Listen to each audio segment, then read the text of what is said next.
चुनाव जीतने वाले नेता हैं और न सामाजिक जीवन में उनकी बहुत कोई पहचान है। तो ये तो उनको खुद कहते थे कि मैं मुख्यमंत्री भी बनूंगा, मैं मुख्यमंत्री बनने जा रहा हूँ, उप मुख्यमंत्री बनने जा रहा हूँ। थोड़ा भी जिनके अंदर जमीर हो तो अपने समय के खराब प्रदर्शन के लिए स्वतः इस्तीफा आला कमान को सौंपते हैं। पार्टी की हार की जिम्मेवारी किसी पर हो और उसका ठिकरा किसी पर फोड़ा जाए, अब उसके आधार पर यदि आप उस बयान के आधार पर किसी पर शोकौच करते हैं तो ये बड़ा दुखद है। आदाब, नमस्कार, मैं हूं सालिक, आप देख रहे हैं मंथन टुडे। आज हमारे साथ खास बातचीत करने के लिए कांग्रेस के वरिष्ठ नेता राम जतन सिन्हा हैं।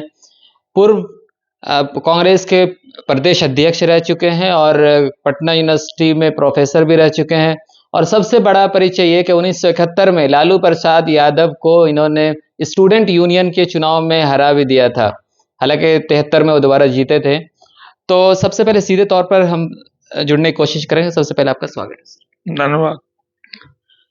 कांग्रेस में लगातार नोटिस का सिलसिला जारी है और सबसे पहले 7 लोगों को बाहर किया गया, फिर 43 लोगों को नोटिस भेजा गया, फिर दोबारा से 15 लोगों को भेजा गया। कुल मिलाकर के 65 लोगों के साथ ऐसा किया गया है। इसको आप किस तरीके से देखते हैं? क्या प्रेसिडेंट जो अभी हैं, बिहार प्रदेश अध्यक्ष जो है, वो अपनी कुर्सी बचाने के लिए ऐसा खेल खेल रहे हैं या फिर कुछ और? अब ये हम नहीं समझ पा रहे हैं, जानकारी नहीं है कि ये लोग हाई कमान के निर्देश पर कर रहे हैं। यदि हाई कमान के निर्देश पर नहीं कर रहे हैं तो इस पर गंभीरता पूर्वक चिंतन करनी चाहिए कि पार्टी की हार की जिम्मेवारी किसी पर हो और उसका ठिकरा किसी पर फोड़ा जाए। कोई पार्टी का सामान्य से सामान्य कार्यकर्ता और बड़े से बड़े नेता इस तरह के परफॉर्मेंस पर व्यथित होगा और अपनी वेदना को व्यक्त कर सकता है, करना चाहिए ह्यूमन बीइंग को। अब उसके आधार पर यदि आप उस बयान के आधार पर किसी पर शोकौच करते हैं तो ये बड़ा दुखद है। कोई ऐसा कार्रवाई करे जो पार्टी को घाटा पहुंचाने वाला है। बीते चुनाव में जिन्होंने हराने का काम किया, बीते चुनाव में जो जवाबदेह पदों पर थे और उनके नेतृत्व में पार्टी की इतनी बुरी हार हुई, तो उन पर आप शोकौच करते हैं तो कोई बात नहीं है। लेकिन आम कार्यकर्ता, आम जो नेता है, वो यदि अपनी भावना व्यक्त करता है तो प्रजातंत्र में तो राहुल गांधी हमारे जो नेता हैं, लगातार वो इस बात की लड़ाई लड़ रहे हैं, लोकतंत्र की आवाज को कुंद नहीं किया जाए, उसको डरा धमका कर, जैसे सीबीआई के माध्यम से, ईडी के माध्यम से एनडीए और मोदी की पार्टी सरकार कुंठित करने का काम करती है। और लगातार उसके राहुल गांधी उसका विरोध कर रहे हैं, प्रतिरोध कर रहे हैं, अभिव्यक्ति की स्वतंत्रता की लड़ाई लड़ रहे हैं। और उन्हीं के पार्टी और उन्हीं के फॉलोअर्स उसी काम को करें तो ये राहुल गांधी के मान्य सिद्धांत के खिलाफ है। आप बहुत पुराने रहे हैं, 2003 में ही आप अध्यक्ष बन गए थे पार्टी के, और तब से आपने क्या परंपरा रही है? अध्यक्ष किस तरीके से इस्तीफा देता है? कई बार हमने देखा कि जब पार्टी की करारी हार होती है तो प्रदेश अध्यक्ष इस्तीफा दे देता है। तो अभी तक ये इस्तीफा नहीं दिया, हालांकि पिछली बार 19 से 6 सीटों पर सिमट करके रह गई है कांग्रेस।